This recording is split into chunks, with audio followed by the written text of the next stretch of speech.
Today we will hear tragic stories by Capitol Police officers, tragic events that should have never happened at this Capitol building on January 6th, tragic events that happened on Speaker Nancy Pelosi's watch. It's clear at this point that Nancy Pelosi has cherry-picked the members to serve on this committee. She's pre-written a narrative. Only members who will stick to her talking points are allowed to serve on this committee.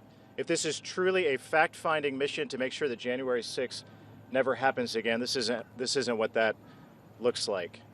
Today, I want to repeat a call that I made last week to the chairman of this committee to bring before this committee today on this panel the head of the Capitol Police Union, who told many of us last week and has said publicly and privately that on January 6th, the rank and file members of the Capitol Police Department, the heroes that make up the men and women, the heroes that make up the Capitol Police Department, they were not prepared for what happened on January 6th in spite of intelligence reports that date back 3 weeks before that day.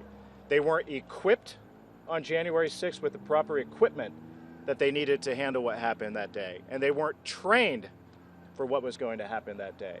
As the Senate investigation report, a bipartisan report, already identified, there was a systemic breakdown of security, a lack of leadership at the very top of the United States Capitol Police who report and who Nancy Pelosi is ultimately responsible for that lack of leadership. That's where this committee should go if it's serious about making sure that something like this never happens again. Bring the head of the United States Capitol Police Union to sit on the panel today to provide a different perspective than the cherry-picked narrative that Nancy Pelosi wants the American people to hear. I repeat that call. I hope that the Democrats will think better of what they've already rejected the head of the Capitol Police Union. I hope they think better of it. Bring him before the panel today. Give him a chance to testify before the American people. Thank you. I'll defer to Representative Jordan. Why don't the Democrats want to get to the truth? Why don't they want to answer the fundamental question, which is why wasn't there a better security posture on that day? Let me just read from a news account from February of this year. Pelosi's office had previously impressed upon the Sergeant of Arms, Paul Irving, that the National Guard was to remain off Capitol grounds. Irving told House administration the discussion centered around the, quote, optics. Why were the Democrats so concerned about the optics?